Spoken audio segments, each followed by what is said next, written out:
BBA third ইয়ারের advanced accounting 1 বইয়ের chapter accounting for stock holders equity থেকে আজকে 2 নম্বর ক্লাস। 2 নম্বর ক্লাসে আমরা একটা অঙ্কের সমাধান করব। এই অধ্যায়ের যত বেসিক ছিল, বেসিক বিষয়গুলো আমরা 1 নম্বর ক্লাসে আলোচনা করেছি। সুতরাং 1 নম্বর ক্লাস ভালোভাবে দেখে তারপরে 2 নম্বর ক্লাস দেখতে হবে, না হলে কিছুই বুঝতে পারা যাবে না। আমরা আজকে এই অঙ্কটার সমাধান করব। প্রশ্নটা পড়ার আগে বেসিক বিষয়গুলো আমি একবার তোমাদের পুনরায় দেখিয়ে দিচ্ছি। এখানে কমন স্টক, প্রিফার স্টক, তারপর ডিভিডেন্ড, ট্রেজারি স্টক যা কিছু আছে 1 নম্বর ক্লাসে এগুলার ব্যাখ্যা করা হয়েছে, বুঝিয়ে দেওয়া হয়েছে। এই অধ্যায়ের প্রধান যে কাজ করতে হবে, জাবেদা দাখিলা দিতে হবে, ফাইনালি স্টক হোল্ডার্স ইকুইটি নির্ণয় করতে হবে। এবং জাবেদা দাখিলা দিতে হবে 3টা বিষয়ের উপরে: স্টকটা বিক্রয়, ট্রেজারি স্টকটা যখন ক্রয় করা হবে তখন একটা জার্নাল দিতে হবে, বিক্রয় করা হলে আরেকটা জার্নাল, যেই তারিখে ডিভিডেন্ড ঘোষণা করা হবে সেই তারিখে জার্নাল একটা, যেই তারিখে শেয়ার হোল্ডারদের ডিভিডেন্ডটা পরিশোধ করে দেওয়া হবে তখন একটা জার্নাল দিতে হবে। শেয়ার যখন আমরা ইস্যু করব, যদি অভিহিত মূল্যে ইস্যু করা হয়, পার ভ্যালু অথবা স্টেটেড ভ্যালু সমমূল্যে ইস্যু করা হয়, cash debit, common stock credit.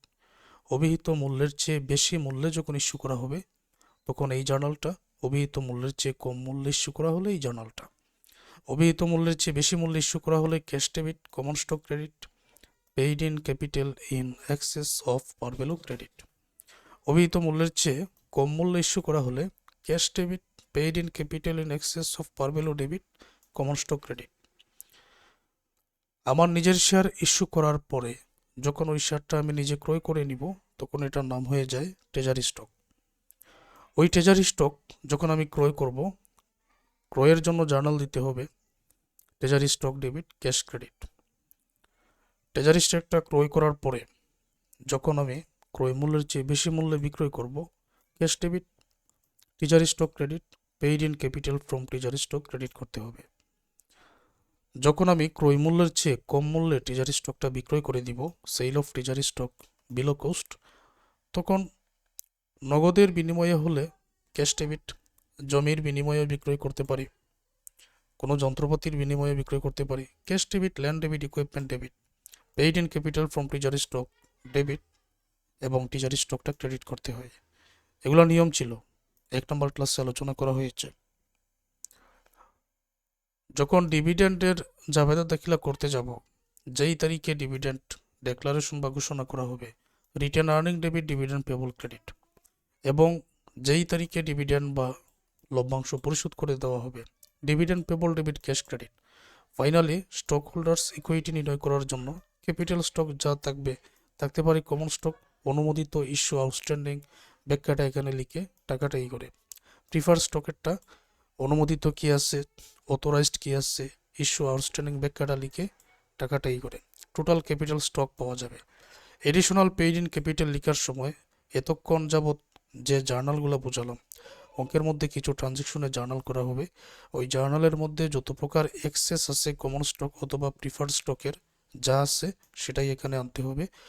যদি অঙ্কের মধ্যে আলাদাভাবে কোনো এক্সেস দেওয়া থাকে সেটাই আনতে হবে।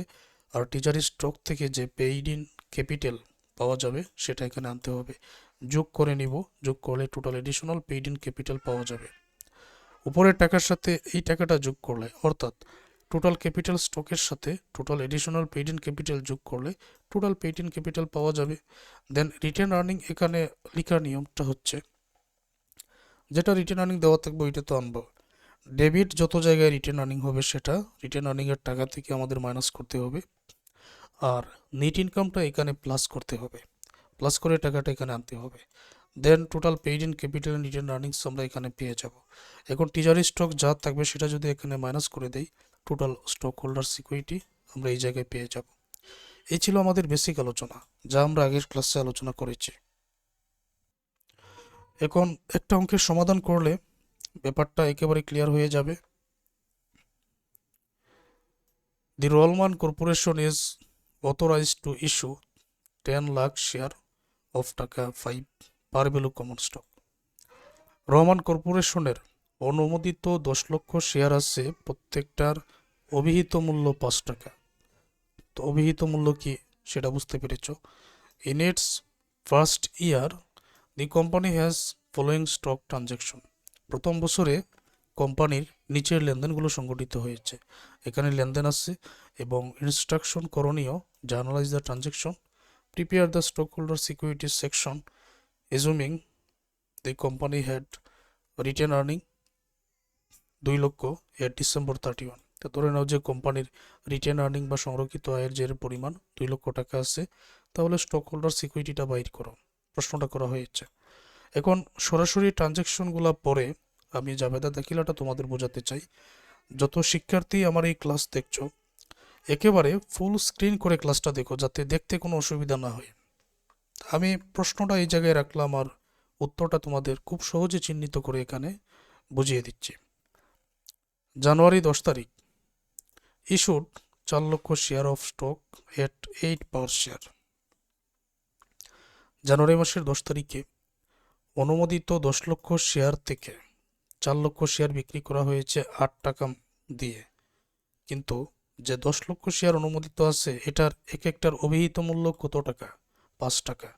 বিক্রয় যে করেছো 8 টাকা দিয়ে, অভিহিত মূল্যের চেয়ে বেশি নাকি কম? নিশ্চয়ই বেশি।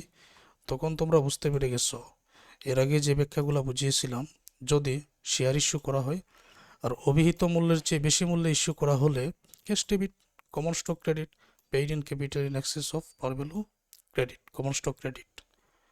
ওই জার্নালটাই এখন আমাদেরকে দিতে হবে। সুতরাং আমরা লিখব ক্যাশ ডেবিট, আগে জাবেদা দেখিলাম, তারপর টাকাগুলা, common stock credit, paid in capital in excess of par value credit. জাবেদা দাখিলাটা আগে আমরা বসালাম। এখন ক্যাশের করে কত টাকা? 4 লক্ষ শেয়ার বিক্রি করা হয়েছে 8 টাকা করে, তাহলে ক্যাশ হবে 4 লক্ষ গুণ 8, 32 লক্ষ টাকা। যে কমন স্টক 4 লক্ষ বিক্রি করা হয়েছে, এটা এক একটার অভিহিত মূল্য 5 টাকা করে, তার মানে কমন স্টক যেটা বিক্রি করা হয়েছে এটার মূল্যই হচ্ছে 20 লক্ষ টাকা। 20 লক্ষ টাকার কমন স্টক নগদ 32 লক্ষ টাকা দিয়ে বিক্রয় করা হয়েছে। কত লক্ষ টাকা বেশি? 12 লক্ষ টাকা বেশি। এটা হবে এক্সেস, আয়ের এক্সেস। এখন এটা তুমি আরেকভাবে লিখতে পারো যে শেয়ার যেহেতু 4 লক্ষ আর মূল্য ছিল 5 টাকা, বিক্রি করেছো 8 টাকা, 3 টাকা বেশি, তো 3 দ্বারা গুণ করে তুমি 12 লক্ষ এখানে পেয়ে যাবে। 4 লক্ষকে 3 দ্বারা গুণ করে তুমি এই জায়গায় 12 লক্ষ টাকাও পেয়ে যাবে, অসুবিধা নেই।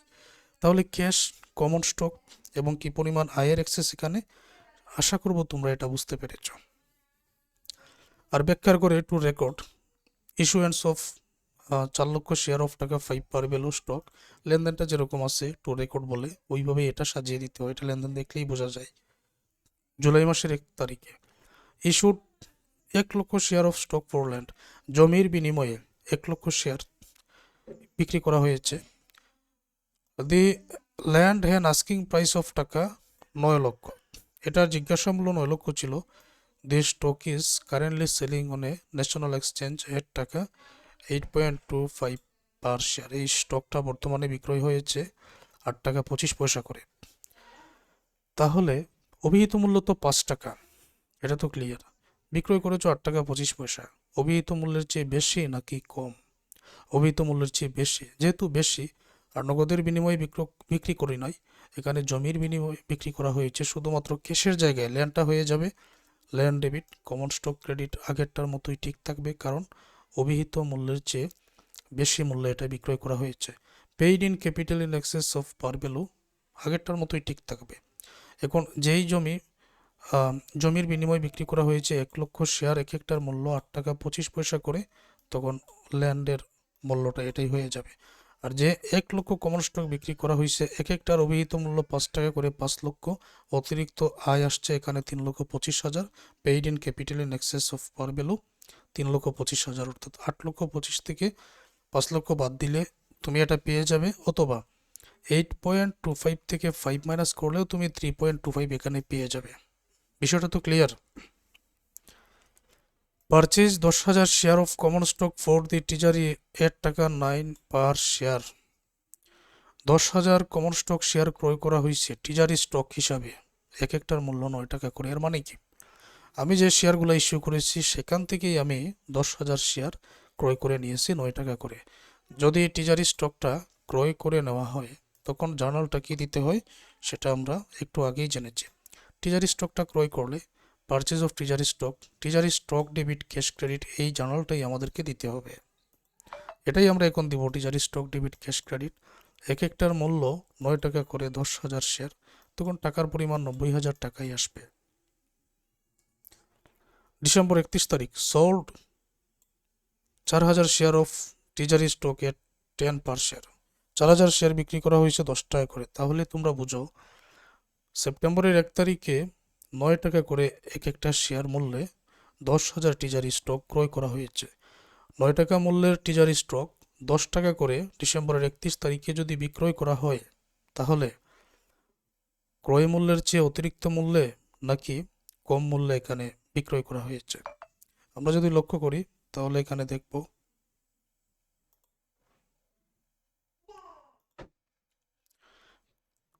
ক্রয় মূল্যের চেয়ে বেশি মূল্যে sale of treasury stock above cost. ক্রয় মূল্যের চেয়ে বেশি মূল্যে বিক্রয় করা হলে cash debit treasury stock credit paid in capital from treasury stock credit করতে হয়। আর ক্রয় মূল্যের চেয়ে কম মূল্যে বিক্রয় করা হলে এই জার্নালটা, আমি আর কোনো অঙ্কের মধ্যে এই জার্নালগুলো দেখাবো না, যেহেতু এই ক্লাসের মধ্যে তোমাদেরকে বুঝিয়ে দিচ্ছি, তোমাদের এটা মনে রাখতে হবে। Cash debit treasury stock credit paid in capital from treasury stock credit. এখন নগদ 10 টাকা করে 4,000 শেয়ার, তো ক্যাশের টাকা 40,000, টিজারি স্টক 4,000 গুণ 9, কারণ যে শেয়ার বিক্রি করা হয়েছে 10,000, এক একটা 9 টাকা করে মূল্য ছিল, তো 34,000। 40 থেকে 34 বাদ দিলে 4,000 টাকা, এটাই হবে paid in capital from treasury stock, এটা আয়ের এক্সেস। তাহলে প্রিয় শিক্ষার্থীরা, আমরা জাবেদা দাখিলা কিভাবে তৈরি করতে হয় এটা বুঝতে পারলাম। তবে এতক্ষণ পর্যন্ত যারা আমার এই ক্লাসটা দেখছো, আমি বলবো 1 নম্বর ক্লাস যদিও একটু সময় লাগে তোমরা দেখে নিও, কারণ লিখে বুঝিয়েছি একটু সময় লাগতে পারে। ওইটা ধৈর্য ধরে দেখে তারপরে যদি পরবর্তী ক্লাসগুলো দেখো তোমাদের কাছে সহজ মনে হবে।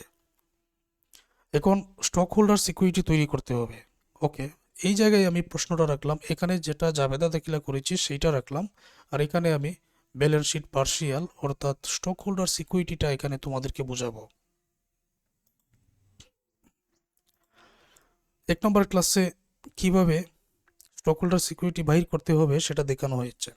ক্যাপিটাল স্টকগুলা একটু আগেই আলোচনা করেছি, আবারও বলছি, কমন স্টক প্রিফার স্টক যা আছে লিখতে হবে, প্রিফার স্টক না থাকলে নাই, টোটাল ক্যাপিটাল স্টক যোগ করতে হবে, additional excess paid in capital এখানে যোগ করতে হবে, রিটেন আর্নিং এই জায়গায় ফাইনালি টিজারি স্টকটা মাইনাস করে দিলে টোটাল স্টক হোল্ডার সিকিউরিটি, এটার ধারাবাহিকতা তোমাদের ঠিক রাখতে হবে, কখন কি আসবে এটা ঠিক রাখতে হবে।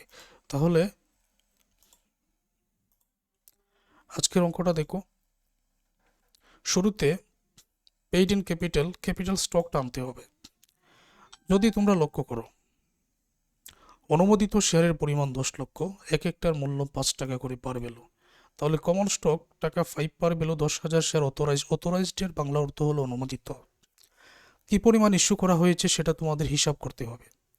ইস্যু করা হয়েছে 4 লক্ষ শেয়ার 10 তারিখে, জুলাইয়ের 1 তারিখে আরও 1 লক্ষ শেয়ার। আর কি কোনো শেয়ার ইস্যু করা হয়েছে? না। ডিসেম্বরের 31 তারিখে যেটা, এটা টিজারি স্টক ইস্যু করা হয়েছে, কমন স্টক আর ইস্যু করা হয় নাই। তাহলে 5 লাখ শেয়ার ইস্যুড, 5 লক্ষ শেয়ার বিক্রি করা হয়েছে। এখন আউটস্ট্যান্ডিং আছে কি, অর্থাৎ এখন পর্যন্ত বিক্রি অবস্থায় কতটা শেয়ার আছে এটা বাইর করব কিভাবে।